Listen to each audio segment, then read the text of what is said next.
Great. Thank you, everyone, for joining. The point of today's town hall is just to sync up on all of the announcements in the past month and a half or so since Mainnet GA. We do these delegate sync calls every month and a half or so, and we're starting to invite the entire IoTeX community to join as well. So if you see some new faces on the participants list here in Zoom, you know why. But we have a very loaded town hall session for you guys today. We have some general updates to share.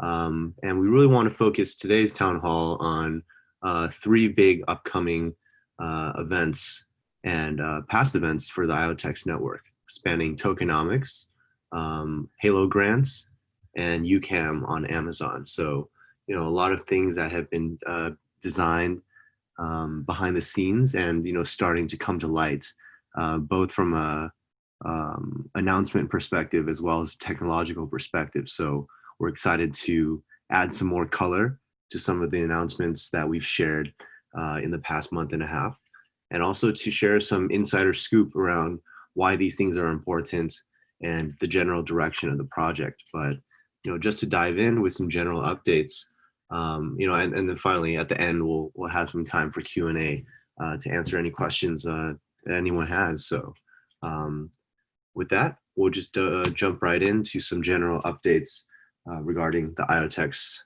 network. So as we all know, June 1st was a big day for the IoTeX network, which was our Mainnet GA launch. Mainnet GA Machina was actually a very great success. It was a very smooth migration to a fully native ecosystem. And from what we can tell, the chain has been working with no hiccups. So, cheers to a successful launch and a smooth migration. Thank you to all the delegates that supported the mainnet upgrade. And, definitely a big hand to the IoTeX tech team that, really facilitated another seamless migration. So hats off to everyone involved. And, we're looking forward to bigger and better things with mainnet coming soon. Wanted to add some color on some of the decisions we made around mainnet migration. So as you all know, during the mainnet migration, we kind of had many sets of smart contracts, some on Ethereum, some on IoTeX, mainnets, and we kind of all merged, we merged all of the information into what is called native staking version 2, which is our new native staking mechanism. But, hopefully it seemed like a very seamless process, but there was actually a lot of moving pieces and a lot of decisions we had to make, one of which was around how do we manage the tokens, especially the native tokens that were staked in the legacy staking contracts, because the IoTeX Foundation has no ability to extract tokens from a smart contract that wouldn't be very decentralized. So we came to the decision, we had a couple options. One was to ask all users to unstake from the legacy voting contracts. But the one we kind of decided on was to burn the 2.65% of the total IoTeX supply and kind of replenish the same amount from IoTeX Foundation Fund to ensure a smooth migration for IoTeX stakeholders, accelerate the activation of a fully native network, and finally not burden our users to unstake from the legacy staking and voting contracts. So this is not an easy decision to make, but we ultimately felt for the benefit of the community, this is the best way to go. So all native IoTeX in the following contracts have been burned, aka taken out of circulation forever. So about 2.6% of the total supply from native staking version 1, and 3.4% or 0.003% of the total supply from a special Binance staking campaign contract that we created.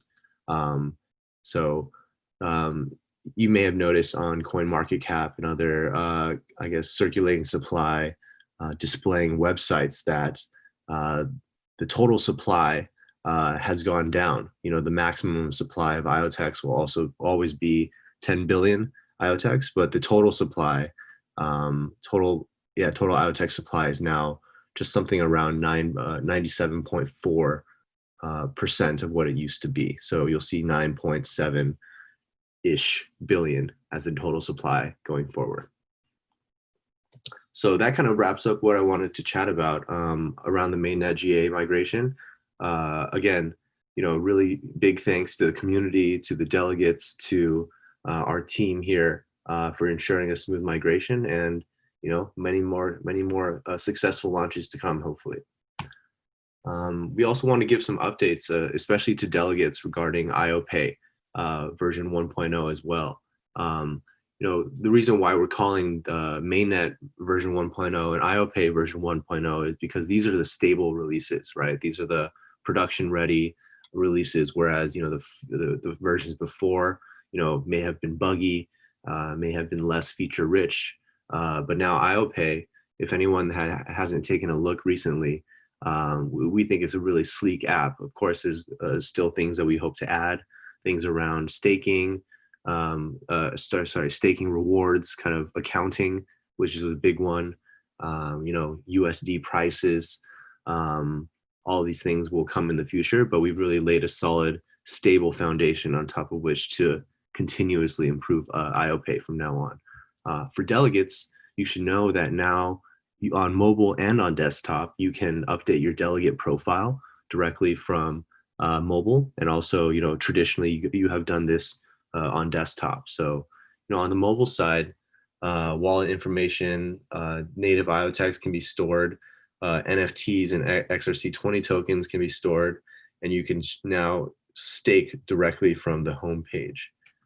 So if you haven't checked out IOPay, definitely one to check out as soon as possible. I think you'll definitely love the user experience of this new version. So in some other news, I'm gonna try to blaze through this news here because we have a lot of these smaller announcements, but I want to get to the meat of the presentation today, which is all about tokenomics. But Pantheon is our consortium blockchain that we decided to actually open source. It's kind of an unprecedented move for a lot of these consortium implementations, but we decided, I think it's a really great piece of technology we built specifically for enterprise. So we have some resources here. Check it out, iotex.io/enterprise. And we also have a great presentation that Xin delivered on Pantheon to the Industrial Internet Consortium just about a few weeks ago. So definitely watch that presentation to get the inside scoop about what Pantheon means for the network. We also have some news about Pebble Tracker version 2. So besides being an extremely attractive board, extremely attractive developer board, we've added a lot of new hardware and completely modified the hardware design of Pebble Tracker alongside Nordic Semiconductor, which is our partner on this project. So, we've added new core libraries in association with Nordic Semiconductor, kind of combining their open source Zephyr OS libraries with our customized libraries for Pebble Tracker.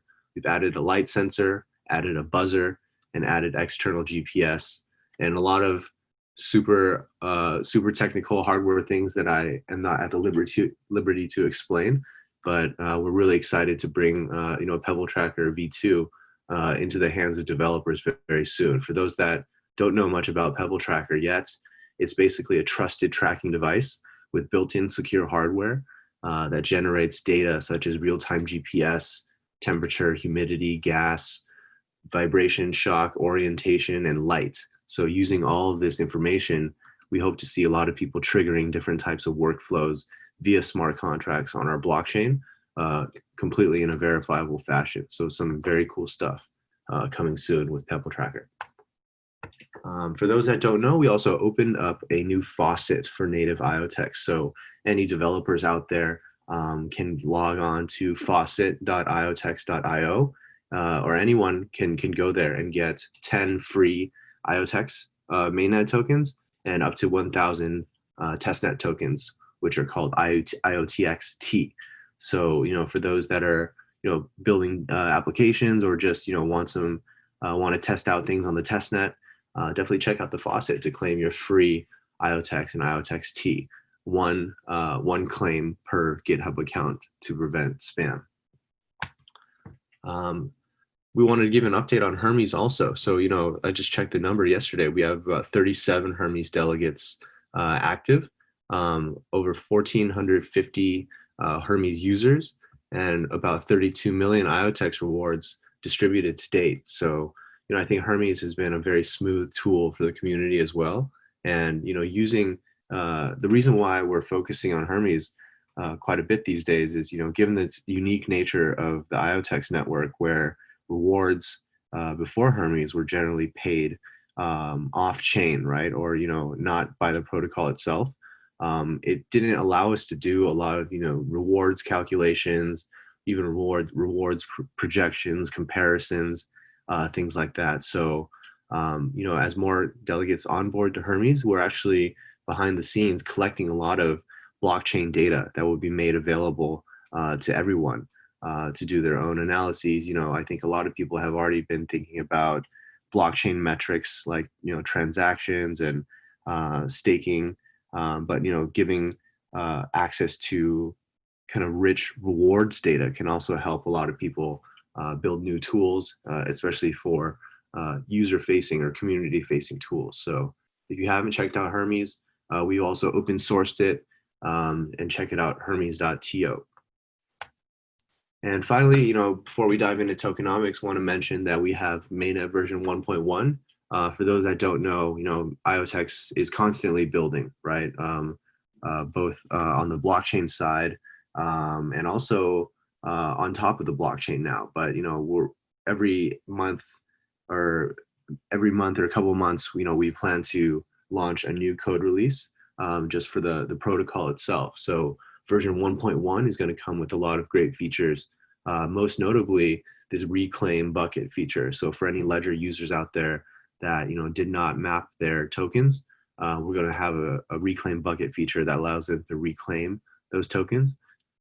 Several mainnet GA optimizations and various bug fixes coming with IoTeX mainnet v 1.1 sometime in July. And with that, wanted to get to the main events around the next three sections here around tokenomics, Halo grants, and Ucam coming to Amazon very soon. But to dive into tokenomics, right? Over the past month and a half, we've really been focusing on sharing what the future of IoTeX tokenomics looks like across three different parts. Just to start, our first part of the tokenomics series was the utility of the IoTeX coin. The second part, we shared some of the technology, the underlying technology that's going to be powering our tokenomics, which are DAO-based. And finally, the part three, we were excited to announce our burn drop program, where we've allocated 1 billion IoTeX to bootstrap the first 1 million devices on the network. And I'm going to walk you through all of these announcements kind of one by one, and also share a little bit of the inside scoop related to them. So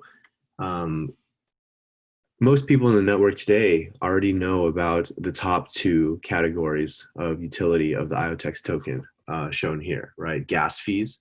What's interesting about IoTeX is users of the blockchain eventually will be people and devices.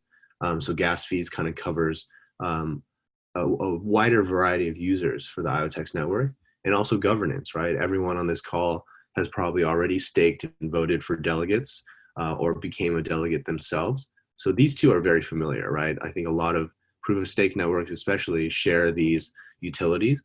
But what really differentiates IoTeX is, our focus on kind of creating an ecosystem, serving as the canvas to connect different types of device builders, different service providers, and different users in a trusted fashion. And to do that, to establish trust across these parties, first you have to kind of establish an identity and a reputation and some skin in the game across those stakeholders as well. So we're excited to introduce two new concepts regarding burn to certify, which should establish trust for device builders within the network and equip them with the tools that they need to get started to power new devices on IoTeX, and also establishing trust for the service providers that will ultimately provide various services to those devices: compute, storage, networking, AI, voice commands, all of these things in the future that will really make these devices go to the next level. So in this talk, I'm going to focus on these two new categories of utility, which are burn to certify and stake to service. So burn to certify, it's just meant to welcome device builders to the IoTeX network. It's a good idea to think back about Ucam and what type of thing, what other types of similar device manufacturers will ultimately come to IoTeX to power their products, right? Basically, what device manufacturers receive from building on IoTeX is, first of all, the decentralization of the identity, the privacy of their data. But we also plan on adding many other decentralized services that will be really valuable for manufacturers that kind of align this decentralized world with what they're used to in the traditional world, right? Things like service level guarantees, things like warranties, things like security and privacy labels so they can share with their communities, and also minimal gas fees, right? They don't really want to be the ones responsible for learning cryptocurrency. They just want to use the benefits of it, right? So we've come up with a way where all device manufacturers in the future can be able to burn IoTeX, a predetermined amount of IoTeX, in order to register new devices to the IoTeX network. So basically how it will work is a manufacturer will deposit some IoTeX into a burn DAO, which we'll explain in the following section, in order to receive what is called a powered by IoTeX certificate for their device. And once they apply it to their device, this device is now equipped with all of these features you see down here. For other devices, they can also create their own decentralized identities, but without this powered by IoTeX certificate, they lack some of these device manufacturer-oriented capabilities that we've decided to offer from the IoTeX network. So what is important to know about this is that in the long term, this will continue forever in an ongoing and perpetual fashion. So however many devices, ultimately that are on the IoTeX network, let's daydream for a bit and say 10 million devices in the future. Across all of those 10 million devices, there's going to be a certain amount of IoTeX burnt in order for these device manufacturers, think of it as a license fee or a registration cost or an activation cost, that will be ultimately returned back to the network in the form of burn. So we feel like this is a great way to not only reduce the token supply, but also to link it with real utility within the IoTeX network. Stake to service is another example of kind of a new variant of tokenomics that we're excited to introduce in the future to enable trusted service providers. So what we're showing on this screen right now is kind of an overview of the Ucam ecosystem for now, right? So just to walk through, starting from the bottom, Tenvis is the device manufacturer of Ucam. So in the future, they're going to burn their IoTeX for different powered by IoTeX certificates.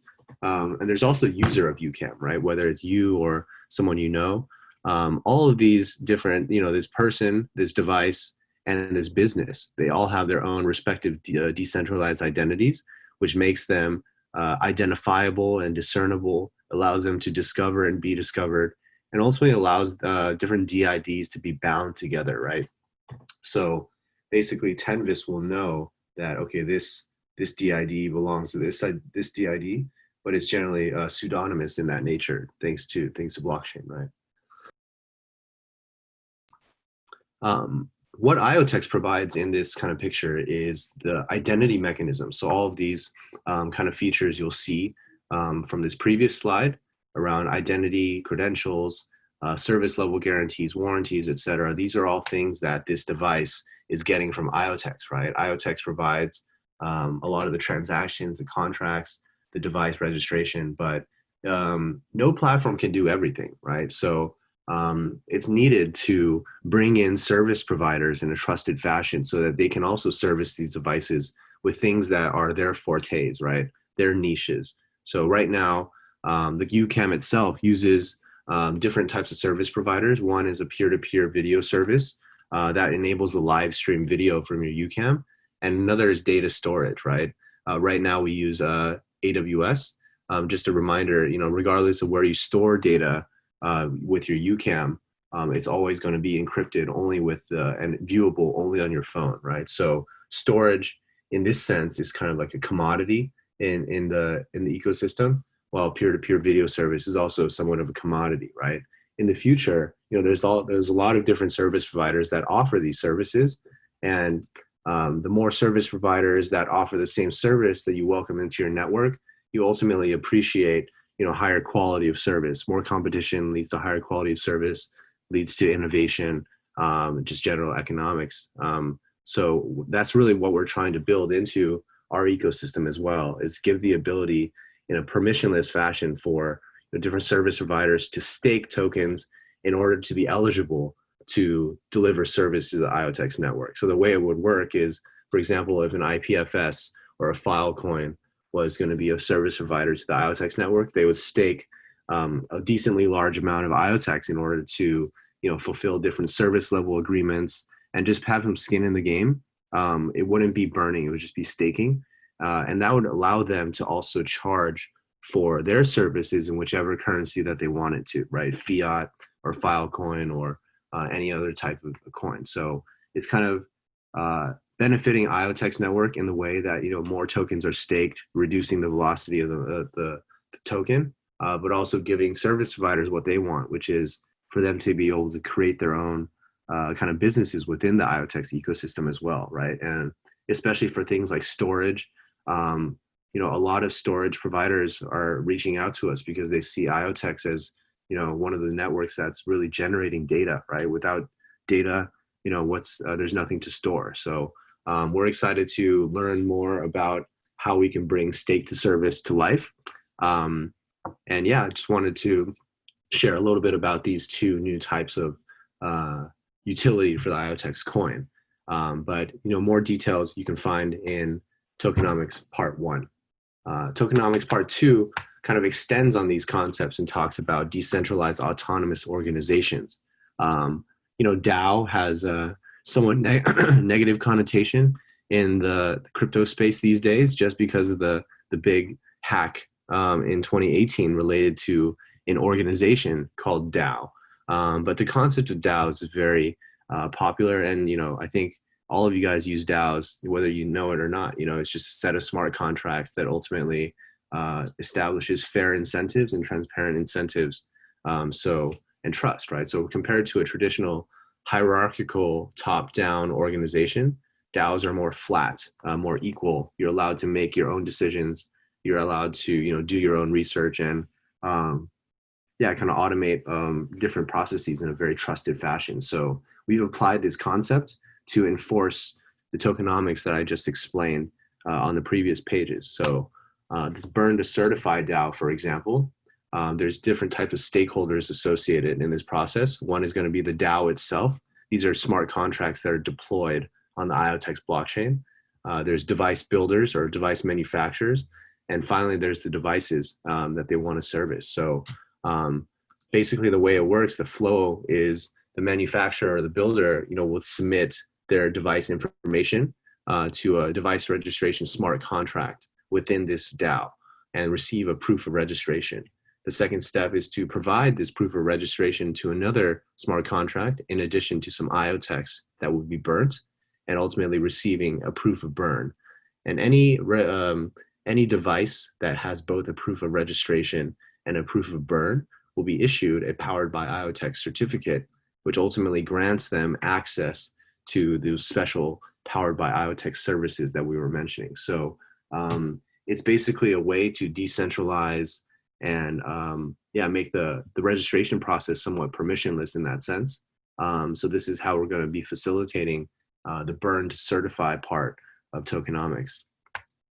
Stake to service kind of functions in a similar way, where service providers are going to be interacting directly with these DAOs in order to register themselves, just as was the case that device manufacturers interacted directly with these contracts. But it also brings in another class, right? So because service providers are ultimately servicing these devices, and because these devices ultimately belong to some type of builder, you can kind of see this is more like a tri-party agreement, right? So in this sense, the service providers will be doing the same thing, kind of receiving a proof of registration and then a proof of stake that they've staked the appropriate amount of IoTeX in order to achieve the ability to deliver services for different PBI devices. But there's also another layer where the service provider needs to assure that the device manufacturer has delivered the services that they expect, right? So before the service provider registers to the IoTeX network, they also have to provide their service expectations, right? They have to provide their pricing, say that, for a storage provider, maybe they say, hey, I'm going to be up 99.9% of the time. And I'm going to charge, a dollar per gigabyte in some type of, for my service. Some other people say, hey, I'll be up 99.999 or like 5 nines worth of uptime, and I'm going to charge $2 per gigabyte. So ultimately, it would be up to the builder to decide which service provider they would like to use, but they also need assurance that what they're expecting is what they're getting. So there's kind of a interaction interaction between the service provider and the builders themselves to provide the service level reports and any remediation in exchange for the payment for the services from the service provider. So, these are kind of just two structures that we've designed ultimately to, again, IoTeX is the canvas to connect device builders, service providers, and users. So this is just kind of an example of what's going to be under the hood, right? What's going to be establishing trust between these different parties, and how we're going to proceed from there. So the last part here that we're excited to share is what we're going to be calling burn drop. So the two things I've shared here, burn to certify and stake to service, will be coming in the future.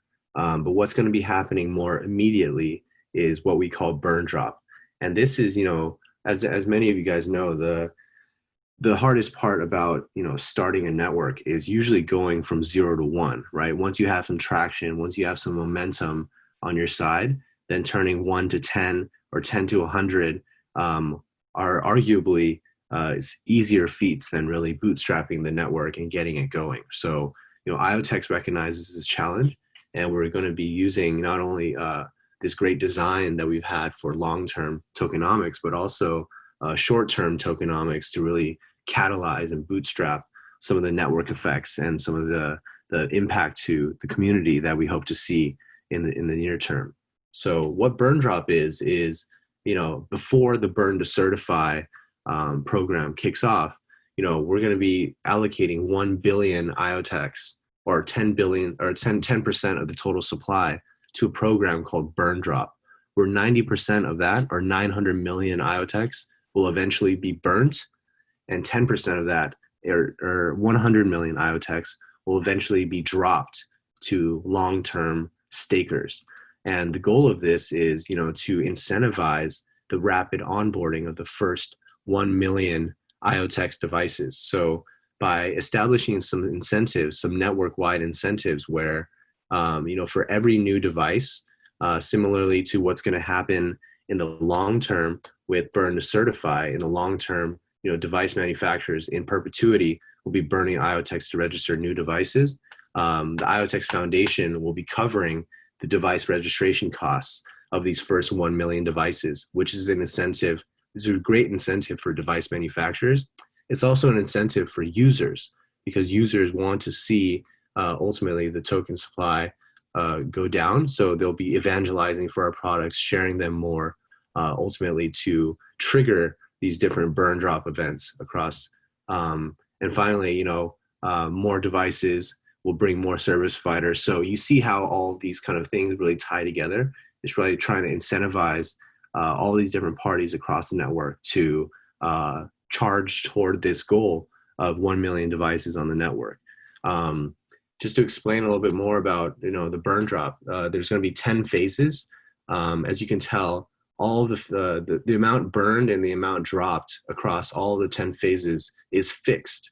or is the same, 90 million IoTeX burned per phase for a total of 900 million, and 10 million IoTeX dropped per phase for a total of 100 million. But what's different is that, with every phase, the amount of devices in that phase will double, while the total burn drop amount will halve. So it's kind of like the halving mechanisms that we're generally used to in mathematics and in crypto, but designed in a way that rewards the upfront onboarding of devices to the IoTeX network, right? So this is going to be especially important, as Ucam and as Pebble trackers start to hit the market and we start to welcome new powered by IoTeX devices also. You're going to see immediate value given to the network in the form of this burn, and immediate value to long-term stakers and the IoTeX community on an individual basis in the form of drop. So yeah, I think there's a lot of interesting things that we'll be sharing about burn drop, but also just wanted to share, what this looks like graphically, right? So across these two concepts that we've discussed already, the important thing to know is that with burn drop and the burn to certify programs, the total IoTeX supply will be decreasing over time. In the beginning, as you can see, this blue section is burn drop, and the green sections is the long-term burn to certify program. And as you can see with the burn drop, the rate of burn is highly accelerated, to match what we're seeing in this more aggressive burn rate in the beginning phases of burn drop. But after that, we expect the burn to certify, how much device manufacturers will be paying in order to certify their devices as, pegged to a dollar values, right? So whether that dollar value equates to 25, 50, 75, 100, 125 IoTeX in the long term, this dollar value peg will ultimately be decided at a later time. But you can see how that will have impact, again, assuming that, we reach 10 million devices in the future eventually. You can see how different assumptions on the long-term burn to certify amount will decrease the total IoTeX supply over time. So, by the time burn drop ends, we will have about 9.1 billion circulating tokens, and that number will continually decrease over time as well. So, hopefully this is a great explanation of, tokenomics part 1, 2, and 3.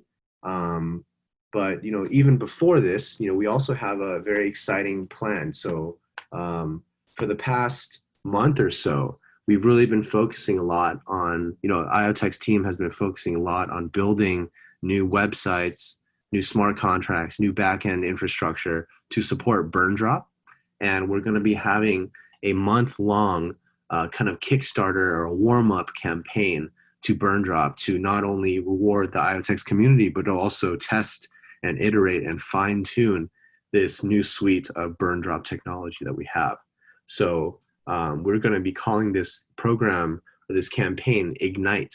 It's the kickstart to burn drop starting on July 31st.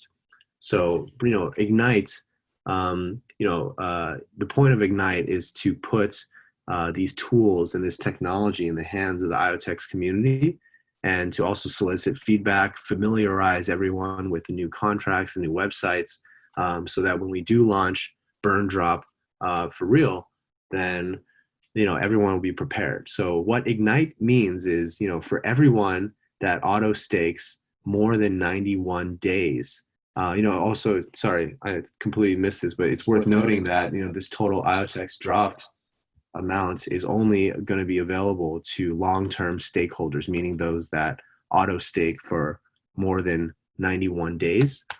So going back to this, anyone that auto stakes their IoTeX for greater than equal to 91 days will earn an extra 10% annualized returns on all of their IoTeX during the month of August. And this is in addition to the 8% of rewards you already receive from staking and voting for delegates. So, during the month of August, you can earn up to 18% annualized returns on all of your IoTeX, which is amazing. I think that's definitely a big opportunity for people. And the fun doesn't stop with Ignite, right? It's also worth noting that after um, after Ignite is finished, once burn drop really kicks off, especially in phase one, when we'll be burn dropping 100,000 IoTeX per every new device. There's a lot of rewards to be had at a per device level for newcomers. So this is what we want to show people, right? We want to give people an understanding of the rewards expectations. The actual rewards for burn drop will be even greater than this 10% annualized returns in the beginning and slowly diminish over time as the burn drop rate decreases. So it's a very near term and also a medium term incentive for stakeholders to auto stake for more than 91 days, which ultimately also benefits the network from a security and robustness perspective. Having more tokens staked is good for the value of the token, and it's also good for the security of the network to not have a lot of fluctuating tokens out there. So again, trying to balance rewards and benefits for the overall network. We have a really cool limited edition non-fungible token that you'll receive if you participate in Ignite, and you have the next 2 weeks or so to get ready. So we recommend if you're interested in participating in Ignite, start to auto stake those buckets for 91 days. I think honestly, it's a really great opportunity, especially for those that already are with us for the long term. So after Ignite concludes, burn drop will officially be activated, but we look forward to sharing a lot more news about Ignite over the next month. So that is, the tokenomics section. Wanted to move on to the next section, which is all about Halo grants. So in mid-May, we kind of announced our plans for Halo, which is the official grants program of the IoTeX network. Basically, there's two types of grants that are available to the IoTeX community. One is a request for proposal. Basically, these are projects from our wish list, things that are more like network-wide tools with a defined scope of work and funding limit. And basically, these are things like decentralized exchanges, stablecoin integrations, and different types of, dashboards, things like that are more beneficial to the overall, the broader network, right? While another category is called open-ended proposals. Open-ended proposals are basically whatever you wish to build on IoTeX, you can send us a proposal or a grant, and we'll help you with technical consulting, we'll provide some funding, whatever you need once you're approved, right? So the point of these proposals or these Halo grants, the application process is just to structure all these projects out in multiple phases, right? Like defining the milestones of your project and making them more formalized before we get started. We really loved hearing all the great ideas you guys have about what you want to build on IoTeX. And hopefully the 5 that I'll share with you today, the first batch of Pioneer Halo grants, will give you guys some ideas. We would love to, more delegates, developers, community, even to submit, non-technical Halo grants is also fine, right? So would love to dive in and share our first class of Halo grant pioneers, 3 of which are our delegates. So, I'll start with the ones that are from our delegates. Game Fantasy is a longtime delegate and IoTeX ambassador. And he's by trade, Game Fantasy is a video game builder, mostly web-based games. So he's trying to combine his professional expertise with his deep interest in IoTeX. So he's going to be building a very cool web-based game, kind of like the CryptoKitties of the IoTeX network, but with IoTeX and Vita enabled. Ultimately, the goal is to create some type of continuity across games. So by, I think the first game he's proposing is something called Cats Around the World, where you raise virtual cats, kind of like with CryptoKitties, but success in this game eventually can be used for other games he will build in the future. So we're excited to see this new type of cryptocurrency use case for the IoTeX network for IoTeX and Vita to bring even more utility to those coins. Metanix, who's one of our original delegates as well, out of the UK. Metanix has made a proposal to bring e-commerce to the IoTeX blockchain. So they've had experience building different types of kind of payment plugins that allow people to spend tokens like IOST, Icon, Aeon, etc., on different shopping platforms, specifically Magento, WooCommerce, and Shopify, right? So for the IoTeX network, Metanix is going to start with a WooCommerce plugin, which is for all WordPress sites, which will allow people to accept IoTeX and other XRC20 tokens in the future as payment. So this is really opening up additional use for IoTeX in the e-commerce space, in addition to the gaming space. And we're really excited for that one. So thanks for being part of the pioneer class to Metanix and to Game Fantasy. And I also want to welcome a brand new delegate to the IoTeX network called SmartStake. SmartStake has built a lot of unique and rich analytics dashboards for projects like Aeon, Harmony, Oasis, and many other projects as well. And basically, these dashboards are meant to bring a lot of, kind of tease out things that you wouldn't necessarily see with the naked eye, right? Trying to share things around, delegate productivity, different reward payments, but not just the raw data itself, but really doing some analytics to share, the story in the data. So, we're working with SmartStake on developing an initial dashboard that will ultimately be evolved in the future. But I see he's on the call right now. I think as more information comes out, reach out to Big B, who manages the SmartStake delegate, and start to use his tool. I think we're really excited to bring this next level of analytics to the blockchain. So those are the ones from our delegates. As this is a delegate call, we really do encourage all delegates to think about what projects that they would love to do, love to build on IoTeX.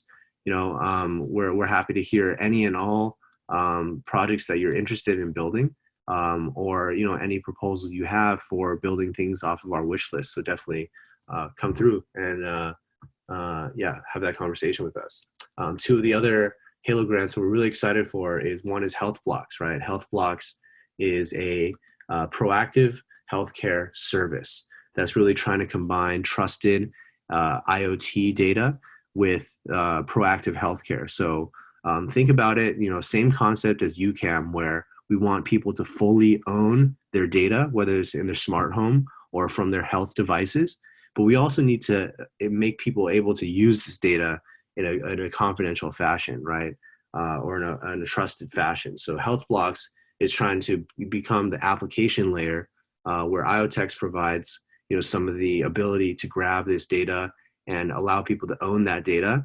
And Health Blocks is trying to be the facilitator between clinicians, physicians, patients, etc., to allow this data to be used while being still owned by the users. So we've had a lot of great discussions with these guys over the past year. Actually, we've known each other for quite a long time, and I think Halo was really the jumping off point where we decided to really formalize our relationship as far as working on these projects. So really excited to get that started. And finally, Helix is actually a team associated with Google Cloud platform. So they do a lot of integration work and data migration. They basically built a tool called Extract, Transform, Load, ETL, blockchain ETL, which allows people to write a lot of blockchain data directly to Google's BigQuery database for kind of big data analytics, more rich data science, etc. So I see already a lot of intersections between these projects. It'd be interesting to see how, for example, the very rich analytics from SmartStake could be persisted on GCP or BigQuery for other types of purposes, but maybe one step at a time here. But we really want to welcome these 5 pioneer Halo grants to the network, And for all those people on the call right now, please show them some love. I think the success of these projects is also the success of our network. So show them the support.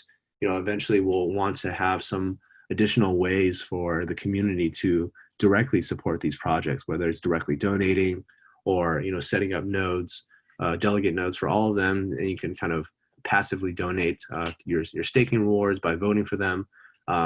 We're all very open to hearing your suggestions too. So as we add new Halo grant programs over time, we'll definitely love to hear your suggestions on how to make it more interactive and connect builders and users together. You can, for more details on all of these great projects, the Halo program is completely open source and transparent for the community. So by going to github.com/IoTeX project/Halo grants, if you click on this closed tab here, basically you can see all of the different iterations that the proposals went through. And you can also submit your own proposal here by starting a new pull request on the Halo Grants repository on GitHub. So again, really look forward to everyone's ideas and for you guys to dig in more to these projects. And finally, want to wrap with this call with some forward-looking things, right? Really excited that Ucam is getting really amazing attention, both from the community and from the media, right? So our journey with Ucam kind of started in January with CES. We received the CES Innovation Award in cybersecurity and personal privacy, and that, to be honest, right, that opened up a lot of doors for Ucam to be viewed kind of in a different light, right? It's not just a camera from a random blockchain company. You kind of have a stamp of approval from CES, and that allowed us to accelerate the path for Ucam in a lot of different ways. And I really feel this type of Newsweek review that came out on July 10th it really brings another flavor of kind of mass market recognition to this camera, right? I think everyone knows Newsweek is not the type of publication where you can influence their opinions. So to hear this amazing review from such a globally recognized name, I think really opens up a lot of doors for the next month and a half. We've been working on onboarding a lot of, I guess, marketing support or amplification of news support, and starting to tap into a lot of influencers both within the crypto space and outside of the crypto space. So over the next month and a half, as we kind of ramp up the timeline towards Ucam on Amazon, which should be towards the latter half of August, we're really looking forward to providing a lot more exposure, and we'll definitely need your help, right? We'll have a referral program that would be pretty exciting for the entire community. But it's just really great to see this mass market recognition of Ucam from Newsweek, and also from different members of the community. So Miguel from Metanix received his all the way out in Europe, and our contact at IPFS named Mark, he does Rust coding for IPFS, also receives Ucam and has been testing it lately. So it's exciting to we're excited that you're excited. So we're really excited to just take this to the next level over the next month and a half or so. As I mentioned, the plan is for Ucam to come to Amazon in Q3 2020, most likely sometime in late August. And our goal is to try to capture the attention of a lot of different types of communities, right? As always, we've been selling pre-orders of Ucam directly from the Ucam website to the crypto industry and to early tech adopters. We see the Ucam .iotex.io website as the main channel for these two types of people going forward. Ucam, the Ucam website allows us to offer pretty unique things like the non-fungible tokens and some special blockchain-esque, blockchain-y perks that may not play as well on Amazon. So, having these two channels, we're also going to be running our referrals program through this Ucam website directly. But, Amazon, as we all know, is a massive marketplace. Over 50 cents of every dollar spent on the internet is spent on Amazon, if you didn't know that already.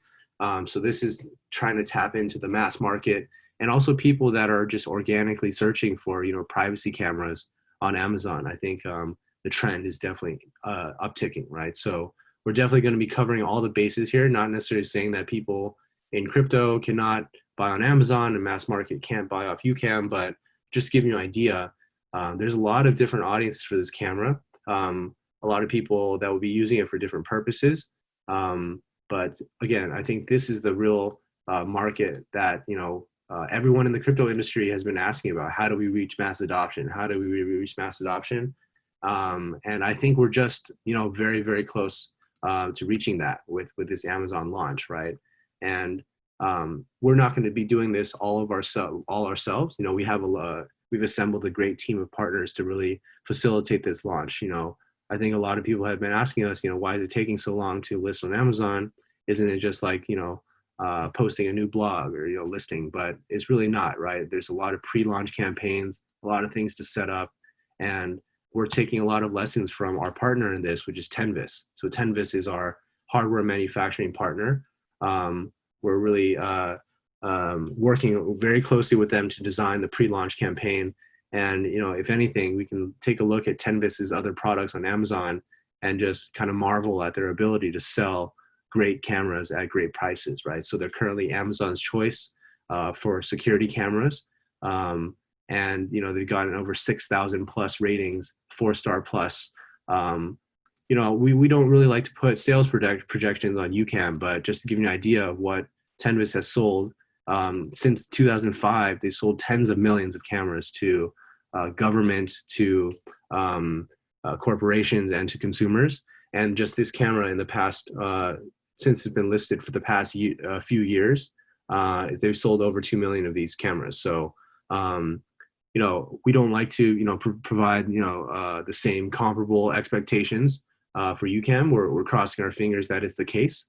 But having partners like Tenvis that, not only know how to build this great hardware, but also know how to distribute it, put it in people's hands, both in the United States and in other countries, we're really excited to take this opportunity to bring this to the mass market in a real way.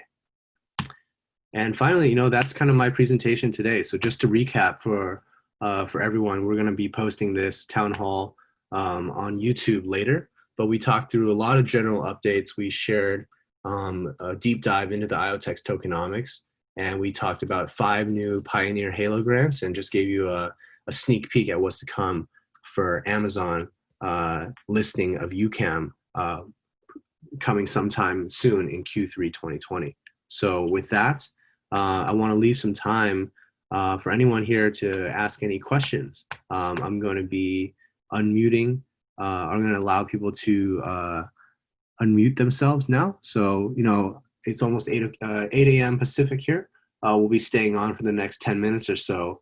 And if you guys have any questions around anything we talked about, feel free to discuss, and, feel free to stay here and also, join the discussion. We want to have everyone's opinions about that. So people have the ability to unmute now. For those that, are looking to drop off, thank you so much for joining.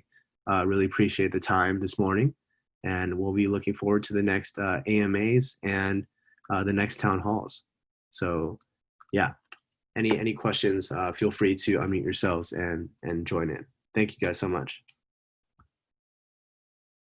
So I see a question from on the chat. You can also, if you don't want to speak up in the in voice, you can also just leave a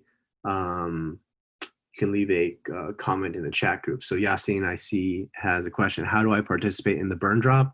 I already have staked IoTeX for 98 days in 10 buckets. So I think, actually the front end is already ready. So you should see on any bucket that is eligible for burn drop, there's going to be a little tag on the top left that says burn drop eligible, right? So as long as you have a bucket that is auto staked for more than 91 days, greater than or equal to 91 days, by setting 91 days, you will be eligible for a burn drop, is what I mean. That's all you have to do. Everything else will be happening automatically. We really want to make it work something like Hermes does, right? Where you kind of set it once, and by setting it, you kind of register in that sense, right? So by setting auto stake more than 91 days, regardless of how many buckets you have, so if you have 5 buckets or 2 buckets, for example, one is not eligible for burn drop and the other is eligible for burn drop, you're only going to get rewards proportional to the portion that is eligible, right? So long story short, all you have to do, auto stake more than 91 days, and you'll be eligible automatically for both burn drop and ignite. Hopefully that answers the question. I see another question here from Yasin. Is there user involvement plan for IoTeX health services? Are you talking about the new Halo grant from HealthBlocks? Application.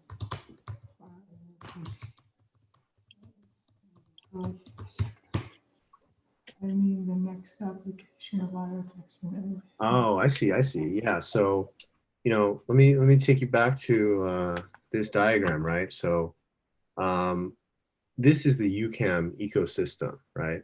But this is going to look a lot like all of the ecosystems of future devices, right? So with health blocks, sometimes some types of devices we're thinking about are things like at-home blood monitors, sleep trackers, glucose monitors, even at-home blood tests and things like this, right?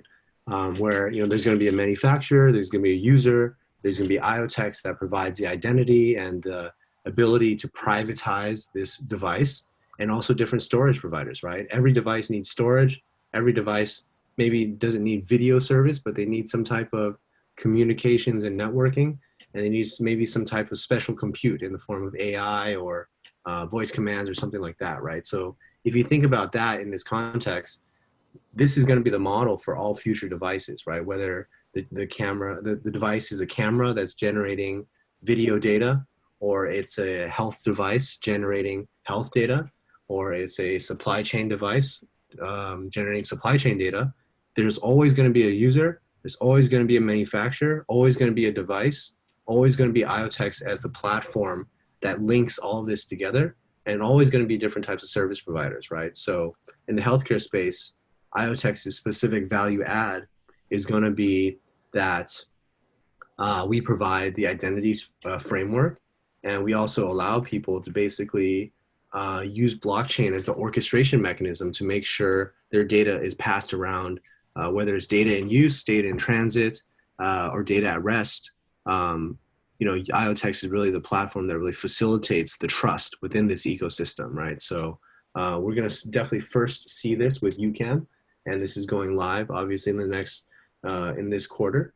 But with other future devices going to share a similar architecture, just think about, what data are we making private, if that makes sense. So on the business side of things, right, the reason why this is kind of important is because, health data is one type of data that everybody wants to own, but is worthless if you cannot use it also in a privacy preserving fashion, right? So this is really where blockchain and this concept of confidential computing come into play, right? Already we have devices like Ucam where, these are the first types of devices that allow users to own their data, and pairing them with applications that allow people to use this data that they own in a private way is kind of the future. So hopefully that provides some additional context on that. Awesome. Yeah. Awesome. Yeah, if there's no other questions, again, I want to thank everyone for joining today. We'll be posting this on YouTube, and we'll be doing many more in the future. So Awesome. Thank you guys so much. We'll talk soon.